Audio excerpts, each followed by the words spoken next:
O período de 1789 até 1848, no qual Pestalozzi viveu, foi chamado pelo historiador Eric Hobsbawm de a Era das Revoluções. Nele ocorreram a Revolução Industrial, a Revolução Francesa, as Revoluções Nacionais e as Guerras Napoleônicas. A burguesia, composta pelos que se dedicavam ao comércio, à produção de manufaturas e às atividades intelectuais e tecnológicas, vai lutar contra os obstáculos que lhe eram colocados pela sociedade feudal. O meio de mudança era a revolução. Assim, de um modo muito simplificado, vemos na Inglaterra uma migração forçada do campo para as cidades, com a formação, de um lado, de uma classe trabalhadora miserável e, de outro, a dos detentores dos meios de produção, os burgueses. Na França, temos uma grave crise econômica. A burguesia apresenta-se ao lado do povo, como classe revolucionária, colocando-se contra o regime e seus privilégios, e exigindo uma sociedade em que todos fossem livres e iguais. A Revolução Francesa, que a princípio une pobres e burgueses, entra em um período de intensa violência, que ameaça tornar-se uma revolução social, fato que nem a burguesia, nem o clero, nem tão poucos nobres queriam. Napoleão Bonaparte entra em cena com uma ditadura militar disfarçada, concluindo a Revolução e iniciando o regime burguês na França. É realizado um acordo tácito entre a burguesia e a aristocracia, né? Para a contenção da população em geral, né? E como que é feita essa contenção da população? Chama-se a Igreja de novo. A Igreja havia sido banida no processo da Revolução, né? Até porque ela era uma que referendava esses laços de sangue, né? A ascensão social e assim por diante. Então ela é banida e ela é chamada novamente nesse movimento. Chamada em que sentido? No sentido de evangelizar a população. Evangelizá-la para quê? Para que ela se tornasse novamente dócil e se colocasse no lugar de trabalhadores, de pessoas que estão construindo essa nova sociedade e que participam dela, mas participam dela não na tomada de decisões, mas na sua construção apenas. Então, esse movimento é um movimento que chega até o Pestalozzi. Ele, filho de um pastor luterano, estava sendo preparado para ser um pastor luterano também, acaba absorvendo muito esse conceito cristão que vai ser divulgado para os pobres de forma geral. Então, por isso que a gente pode observar nas obras do Pestalozzi uma defesa muito grande da família e dos princípios cristãos que envolvem a família, bem como da visão de mulher cristã, que vai ser divulgada nesse período. Esse processo de evangelização ele é um processo muito importante, porque ele tem um impacto muito grande na forma como a criança vai ser vista e como vai se pensar a educação da criança. E principalmente na imagem que começa a se formar da futura professora de crianças menores de 6 anos. Que é a imagem de uma mulher com coração de mãe, uma mulher que é uma educadora nata. Então, essa imagem ela vai ser carregada por Pestalozzi em toda a sua obra educacional, bem como a busca dessa família nuclear, cristã, que afugenta todos os vícios e todas as coisas que venham a destruir o lar e a privacidade desse lar. Vemos o último ciclo da Era das Revoluções. Consolida-se a derrota definitiva da aristocracia. Banqueiros e grandes industriais detêm o poder. O nacionalismo impulsiona as regiões a se unirem. Formação dos Estados Nacionais. São as classes menos favorecidas, em situação bastante difícil, que exigem, através de manifestações, o que lhes havia sido prometido. E são reprimidos violentamente. Forma-se uma classe operária. A ameaça comunista ronda os burgueses. É a época em que Marx e Engels lançam seu Manifesto Comunista. O que se viu, de modo geral, foi um processo que culminou com a consolidação do capitalismo e a liberdade e igualdade para a sociedade burguesa liberal. Assim, as carreiras abriam-se para o talento pessoal, ambição e trabalho duro, quesitos fundamentais para o sucesso. Isso poderia ocorrer de duas formas: pelos negócios ou pela educação. Para a classe média que estava no poder, interessava muito mais criar uma sede pela educação do que pelos negócios. A educação passou então a significar o trunfo dos méritos sobre o nascimento, através do desenvolvimento dos talentos de cada um, e assim individualiza-se o fracasso ou o sucesso. Neste momento, os países viam-se obrigados a criar sistemas nacionais de educação, e a Revolução Industrial acabou levando à revolução educacional e à propagação e implementação do que se costumou chamar de modelo tradicional de educação. O Pestalozzi, ele é um típico autor do século XVIII, final do século XVIII e início do século XIX. Então, ele sofreu todas as influências da Revolução Francesa e parte da Revolução Industrial, em especial da Revolução Francesa em si. Esse período em que ele produziu, esse período em que ele escreveu, esse período em que ele viveu, foi um período muito fértil para a humanidade, foi um período de grande transformação. Por quê? Nós podemos observar a mudança do modo de produção feudal para o modo de produção capitalista que é vigente até hoje. Nesse período também se alteraram as concepções sobre família, mulher e criança. Essas concepções antes, elas estavam muito ancoradas numa visão católica e elas passam agora a ser construídas em conjunto com a visão protestante. O Pestalozzi, dentro deste período, ele vai refletir a religião protestante. Então, o cristianismo protestante vai estar presente em suas obras, bem como as discussões que estavam sendo empreendidas por vários dos autores, dos filósofos, dos pensadores do período. Esse período é um período em que grandes pensadores vão lançar bases para a educação futura da humanidade ocidental. Entre eles, nós vamos encontrar Rousseau, Diderot, Montaigne, que são pensadores que vão alterar a forma como vai se olhar a criança e a forma como vai se educar a criança. Johann Heinrich Pestalozzi nasceu em 1746 em Zurique, na parte germânica da Suíça. Seu pai era médico e faleceu quando Pestalozzi tinha 6 anos. A partir daí, a família passou por grandes dificuldades econômicas. Pestalozzi, desde criança, prestava atenção à pobreza que rondava o povo, às crianças pequenas que trabalhavam e aos miseráveis. Esta atenção ao outro sempre levou-o a tomar posições firmes no sentido de auxiliar, orientar e agir de maneira cristã com seus semelhantes. Em 1764, engajou-se na Sociedade Helvética e passou a criticar a situação do seu país e a exigir mudanças. Toma contato com a famosa Enciclopédia dos Autores Iluministas. Encanta-se com as ideias que encontra e passa a lutar por mudanças, pelo fim do feudalismo e da exploração do povo pelos nobres. Em 1767, conhece Anna Schultes, que iria tornar-se sua esposa 2 anos mais tarde. Sendo possuidora de terras, a família se muda para a fazenda de Neuhof. Por conta da pobreza reinante e observando várias instituições para abrigo dos pobres, decide abrir uma escola na qual a instrução para o trabalho manual deveria ser combinada com o treinamento mental e moral. Surge a Escola Industrial para os Pobres, que, devido à inabilidade de Pestalozzi para lidar com questões financeiras, fecha em seguida. Nesta época, a esposa vendeu suas propriedades para ajudá-lo. Desta forma, Pestalozzi, ao tentar ajudar os pobres, acabou por retornar à pobreza. Sua esposa adoece e a família passa a viver de favores. E o Pestalozzi, ele tem uma curiosidade na sua biografia, que é a seguinte: ele estava sendo formado para ser um pastor luterano. Só que num certo momento ele chega para o pai dele e fala: não, eu não vou poder ser esse pastor luterano. Por quê? Porque eu não conseguirei viver tudo aquilo que eu vou ter que pregar.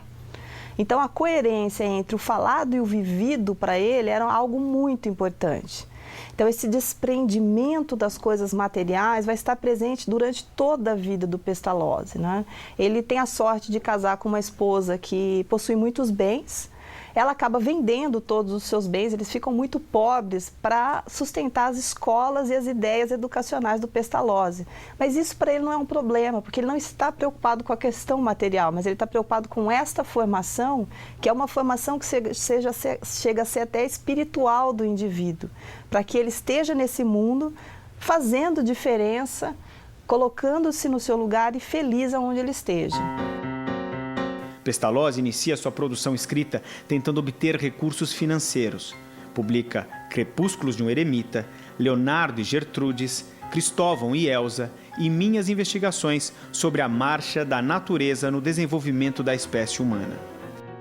Em 1798, devido às guerras e à enorme quantidade de crianças pobres e órfãs, Pestalozzi, aos 53 anos, monta uma escola na vila de Stans.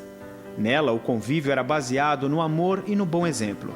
Pestalozzi era como um pai para seus pequenos alunos e a escola era vista como uma família. Na escola, todas as decisões eram tomadas em conjunto com as crianças.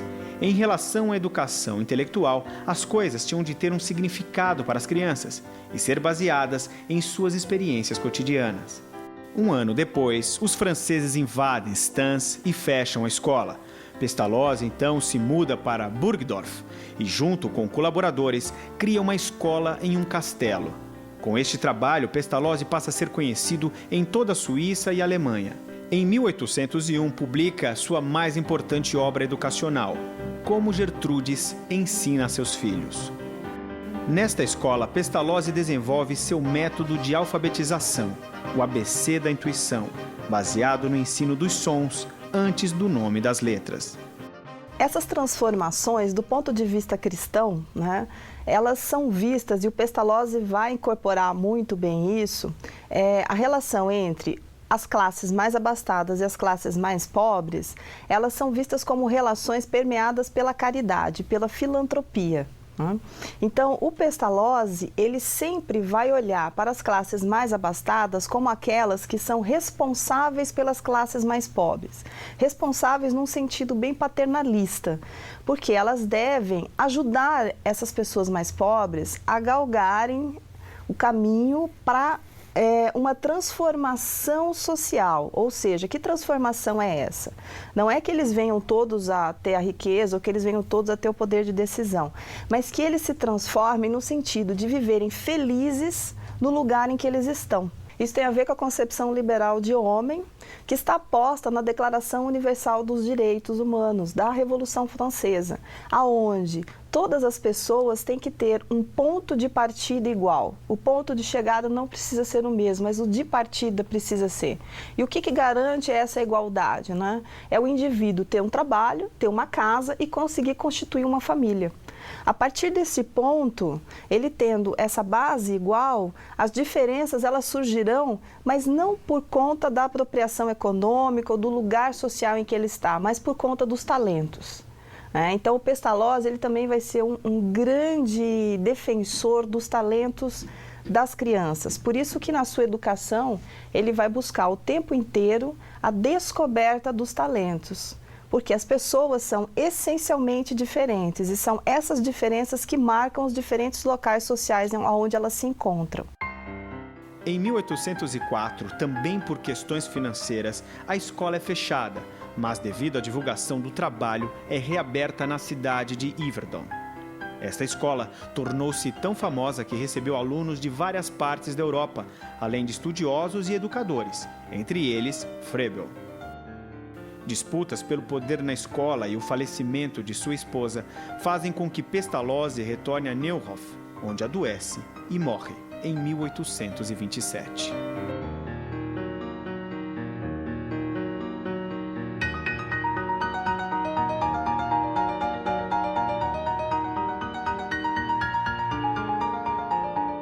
Para a gente falar sobre criança, para o Pestalozzi, primeiro a gente tem que perguntar o que é o homem para ele. Então, essa pergunta é fundamental. O que é o homem para o Pestalozzi? O homem para o Pestalozzi é um ser espiritual em essência. Então, Deus colocou o homem na Terra e o colocou na Terra cheio de qualidades. Só que a vida em sociedade, a vida no momento histórico em que ele está vivendo, ela é uma vida que corrompe os indivíduos, que os leva ao vício, que os leva a não seguir aquele caminho que foi determinado no princípio, no nascimento. E faz com que essa pessoa perca aquelas qualidades que são qualidades inerentes ao ser humano, como a bondade, a alegria, a solidariedade. Então, pensar a criança é pensar o princípio de tudo isso. Por quê? Porque a criança, ela nasce pura. Ela é a pureza, ela representa essa pureza. Pureza essa que deve ser preservada durante toda a sua infância, para que eu possa ter um indivíduo ali na frente, que seja um indivíduo que não vá sucumbir ao que existe de ruim no mundo que o rodeia.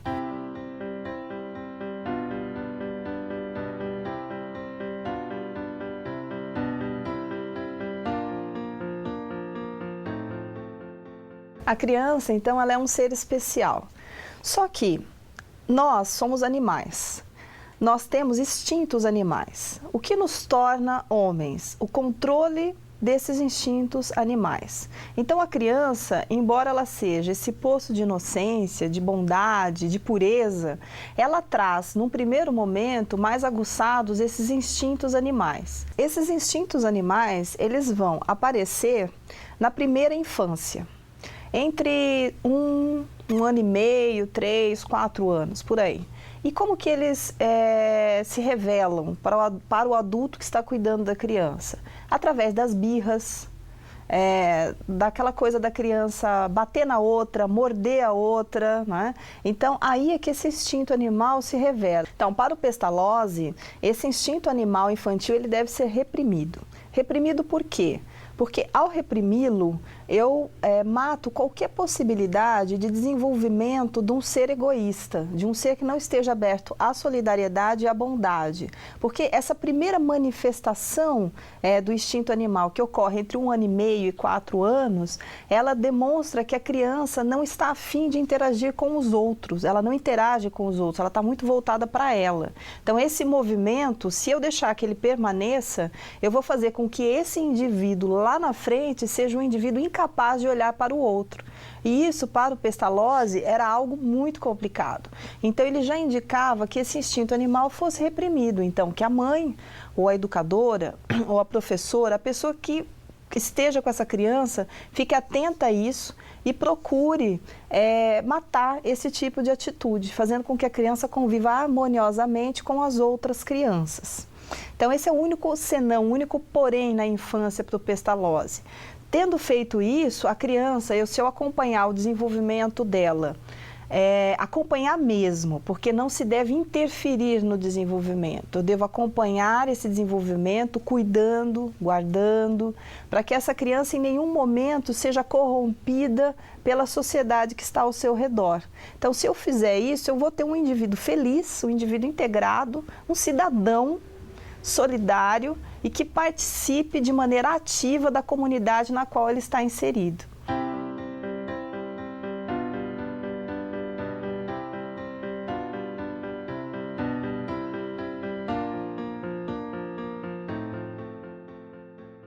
Um dos pontos principais para se manter a inocência infantil, essa pureza com que a criança nasce, reside no fato da pessoa, do adulto que está com a criança, pautar o seu trabalho, o seu trabalho com a criança, no trabalho, no amor e na paciência. O que significam essas 3 coisas? Bom, o trabalho é fundamental para o Pestalozzi. Para ele, o trabalho dignifica o homem. E a criança deve aprender desde pequenininha o valor do trabalho. Ou seja, a criança deve aprender desde pequena o valor de manter-se ocupada. O trabalho para ele é o estar em atividade, uma atividade que seja produtiva. Né? Então, ele vai colocar dentro das suas escolas muitos trabalhos manuais. A criança vai mexer com tecelagem, ela vai trabalhar com carpintaria.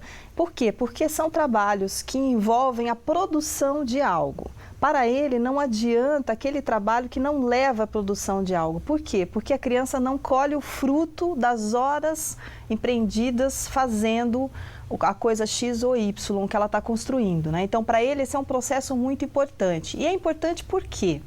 Porque ao agir, a criança vai se autodisciplinando, porque a atividade vai exigir dela o silêncio, a atenção, né? Vai exigir que ela planeje, porque ela inicia uma atividade de construção, ela quer construir um carro. Então, isso vai exigir que ela planeje os passos dessa construção do carro para que ela chegue ao final e tenha o carro construído. Então, esse processo todo de agir, ele é um processo que vai disciplinando a criança, fazendo com que ela se concentre e fazendo com que ela se autodomine. Esse é um ponto muito importante para ele, o autogoverno infantil. Ele vai criticar muito a disciplina externa colocada nas formas de educação presentes no período histórico dele. E por quê? Porque ele acredita que essa disciplina externa ela é uma disciplina que não contribui para a formação da criança, porque ela interfere no desenvolvimento infantil, nas suas vontades, nos seus interesses. Mas quando eu coloco a criança para trabalhar, ela está envolvida numa atividade, a disciplina surge. E aí ela é uma disciplina que vem de dentro para fora. Portanto, ela não é imposta de fora para dentro, mas ela é uma disciplina que a própria criança vai construindo. Então, esse é um ponto importante. E aí, o trabalho, lógico, é importantíssimo para o controle desses instintos infantis que ele quer erradicar. Como que o professor faz isso? Aí entra a paciência e o amor. Então, o professor, ele acompanha, a pessoa que educa a criança, ele vai acompanhar esse desenvolvimento com muita paciência. Paciência em que sentido? De não gritar com as crianças, de acompanhar, de procurar entender quais são as suas necessidades, quais são os seus interesses, de conversar com a criança, de deixar a criança falar, de tentar compreender o que ela está querendo de fato. Então, a paciência é um movimento necessário para essa compreensão. E o amor deve permear tudo, porque a professora, ou o professor, ou o educador, ele deve amar a criança. Esse é um princípio fundamental para ele, o amor à infância. Sem o amor à infância, é impossível educá-la.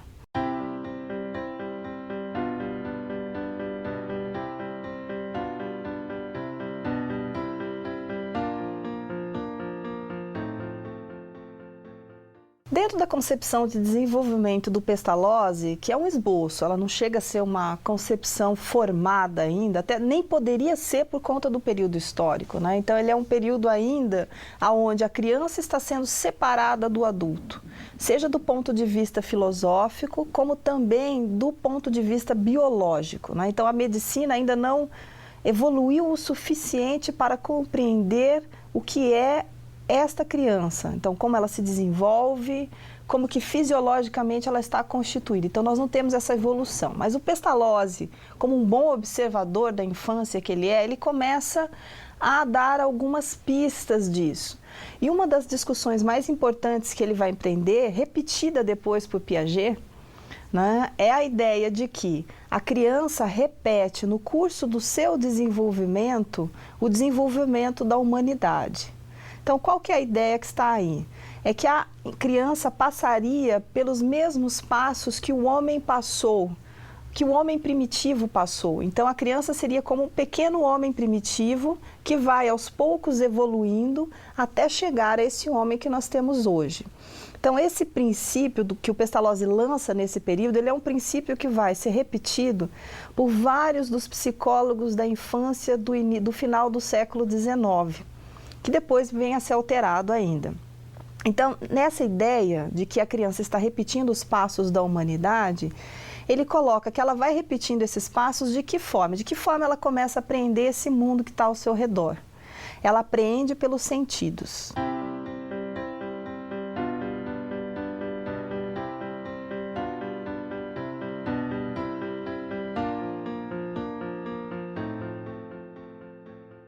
Então, por conta dessa ligação com os sentidos, né, os sentidos é que ajudam a criança a ler o mundo, é que a criança pequena tem uma ligação muito forte com o mundo dos objetos, né? Então, ela precisa pegar os objetos, ela precisa sentir esse mundo, o mundo precisa passar pelos sentidos, né? Então, o Pestalozzi, ele observa isso e capta isso muito bem. Então, os objetos, o mundo, a criança precisa pôr na boca, ela precisa pegar na mão, ela precisa passar no corpo, né? Então, por quê? Porque é através desse movimento que ela vai aprendendo o mundo que está ao seu redor. Então, o Pestalozzi, ele consegue captar isso e ele vai levar isso para a sua educação. E aí entra o trabalho novamente, né? O fazer, o estar agindo sobre o mundo. Então, esse agir sobre o mundo, ele, nessa época, ele tem esse insight de que isso é fundamental para você educar a criança pequena. Mais tarde, essa ideia dele vai ser comprovada de diferentes formas, de diferentes maneiras, mas isso irá se confirmar. Mas ele faz esse primeiro esboço, que é um esboço importante para o período, né?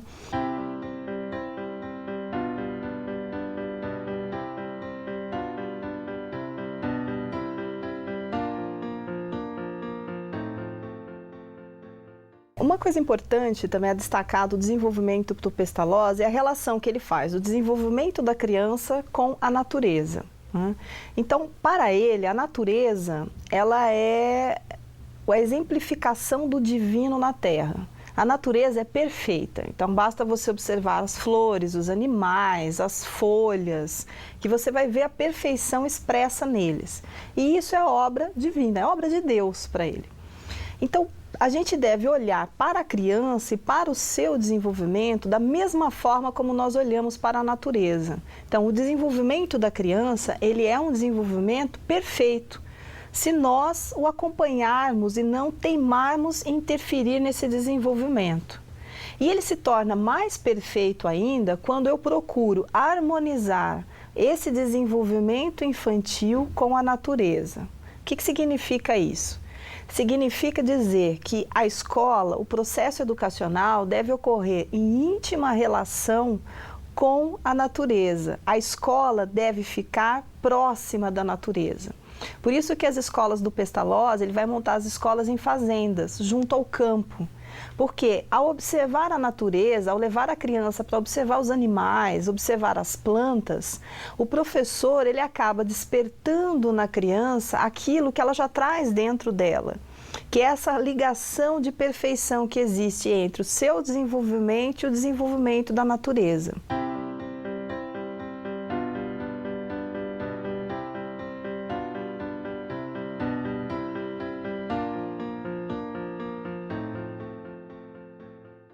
E aí, o processo educacional, ele vai se centrando cada vez mais na criança, nas suas necessidades, nos seus interesses e no seu desenvolvimento.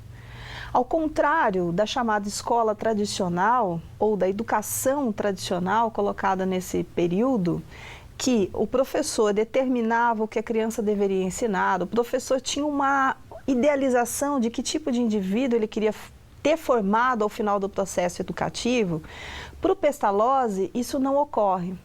Por que isso não ocorre? Porque eu devo deixar a natureza infantil se expressar, ela se desvelar, ela aparecer ali para o professor, aos poucos, devagar, passo a passo, e aí eu vou vendo que indivíduo é esse que eu tenho nas minhas mãos. Então eu não vou, para educar a criança, já pré-determinando o que eu quero ter, mas eu vou para descobrir o que eu tenho.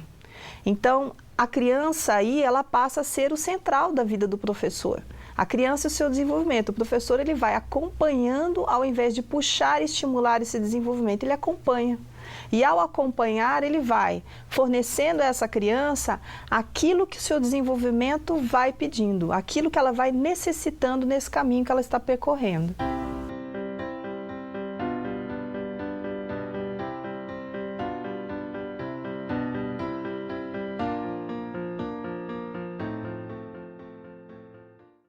Se eu acredito que a educação se dá pelos sentidos, como o Pestalozzi acredita, que eu devo acompanhar o desenvolvimento infantil, a intuição se torna algo importante nesse processo educacional.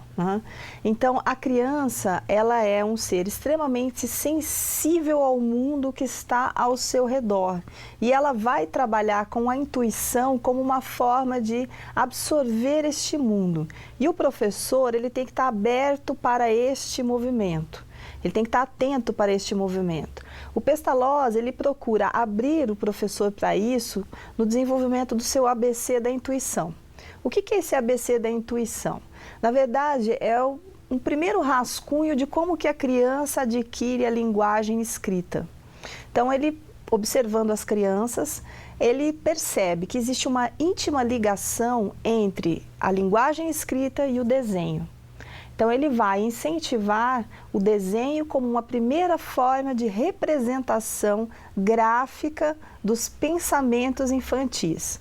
Até esse momento, quase ninguém tinha falado sobre isso. Então, o Pestalozzi ele é pioneiro nesse movimento também, né, de perceber que o grafismo infantil é o primeiro passo para a aquisição mais tarde da leitura e da escrita.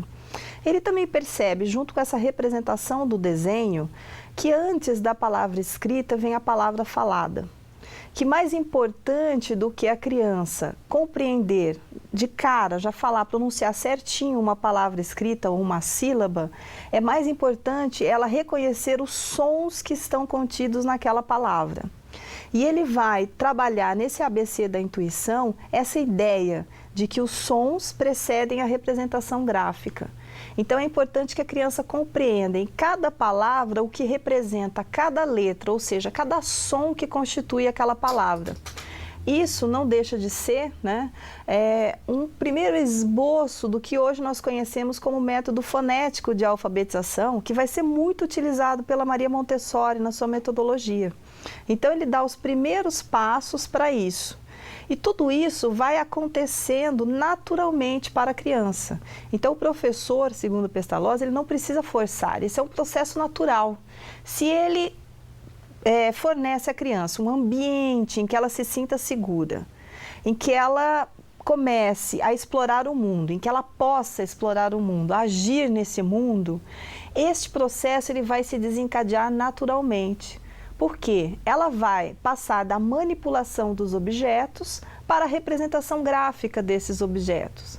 Então, no primeiro momento, ela precisa pegar os objetos, ela precisa sentir os objetos. Num segundo momento, ela vai querer desenhar esses objetos. E do desenho dos objetos, aos poucos, ela vai passando para uma tentativa de representação dos nomes que nós atribuímos aos objetos. Então, esse processo ele é um processo natural e tranquilo, no qual o professor deve interferir o mínimo possível.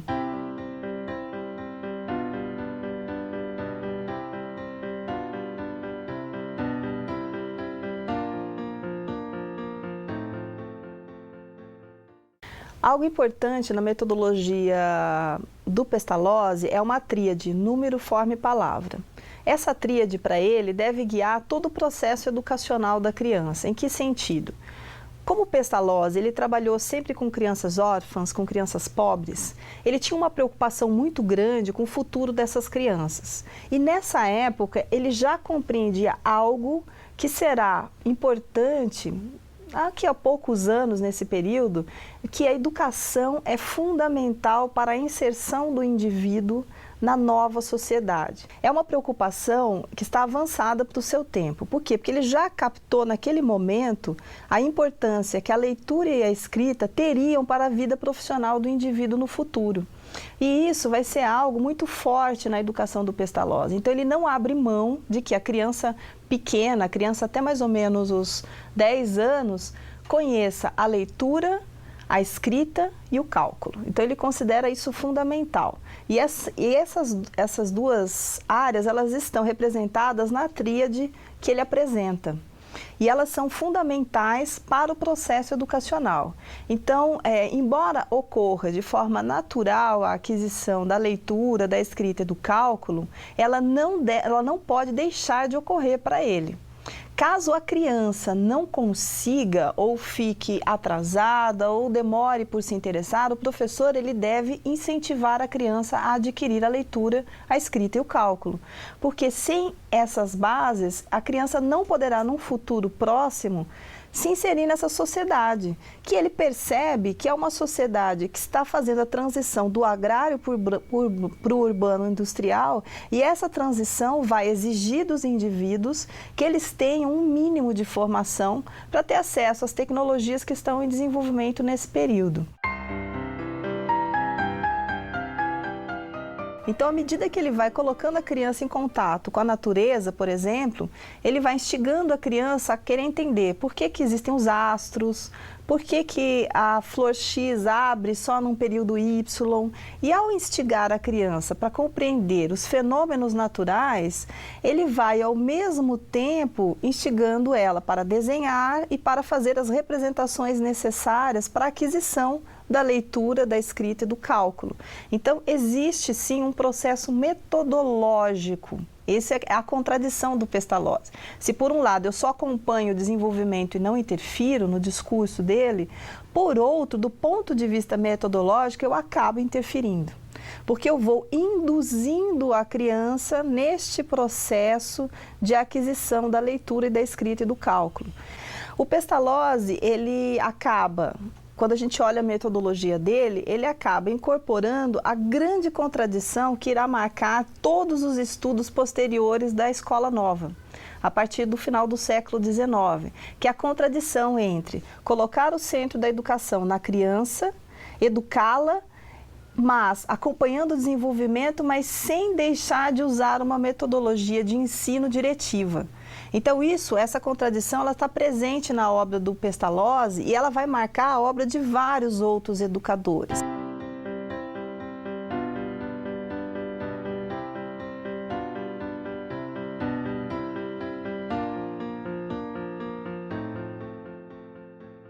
O Pestalozzi, ele não cria do nada, né? Embora ele diga que não leu muitos livros, ele tem aversão à academia, ao mundo acadêmico, ele acaba incorporando princípios que estão no ambiente ideológico do período em que ele viveu.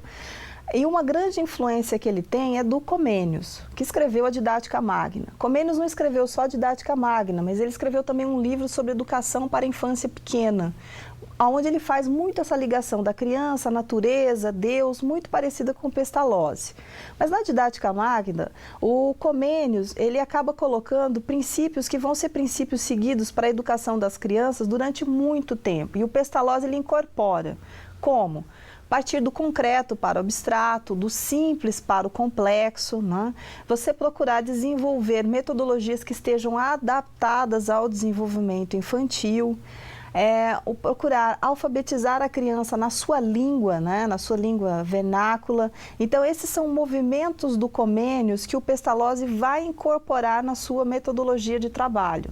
Assim como ele incorpora também do Comênios a ideia da criança como um ser inocente que a sociedade pode vir a corromper no futuro.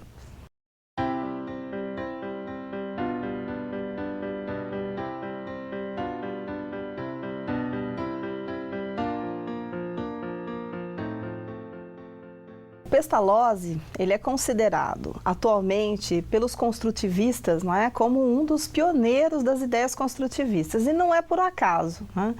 Então, a época dele, ele chegou a desenvolver dentro de todo o seu arcabouço metodológico a ideia de que você deve ter certas ideias a guiarem o trabalho pedagógico do professor. Ou seja, o que são as ideias guias que ele fala? Elas são muito próximas da ideia de você ter um tema gerador para trabalhar com as crianças. Então, você escolheu um tema, e esse tema é que vai desencadear todo o trabalho metodológico a ser trabalhado com aquela criança. E trabalhado de que forma, né? O professor apresentando? Não, através de uma problematização da questão.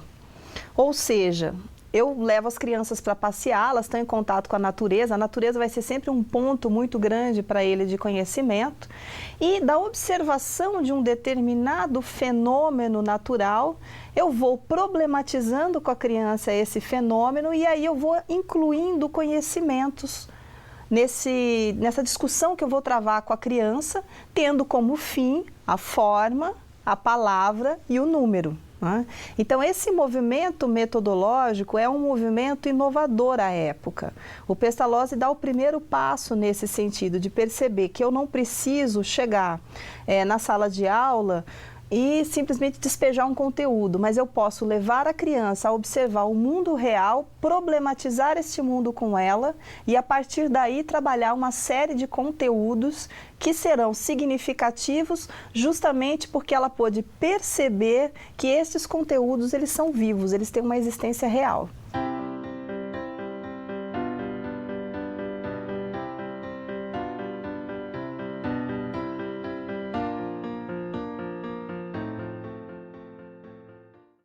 Bom, por que é importante estudar um autor do século XVIII, né, como Pestalozzi? Bom, em primeiro lugar, porque nós, professores, necessitamos compreender o passado histórico que nós temos construído. Nesse sentido, nós precisamos conhecer todos os educadores, conhecer não só de forma superficial, mas de maneira aprofundada. Por quê? Cada um dos educadores que estão no nosso passado ajudou a construir a educação que nós temos hoje. E quando nós não os conhecemos, nós às vezes caímos no grande equívoco de considerar teorias que surgem como novas, mas que na verdade não são novas, mas são retomadas de falas de outros autores. O Pestalozzi, ele foi o primeiro autor a lançar as bases da escola nova, que mais tarde lançou as bases do construtivismo em si.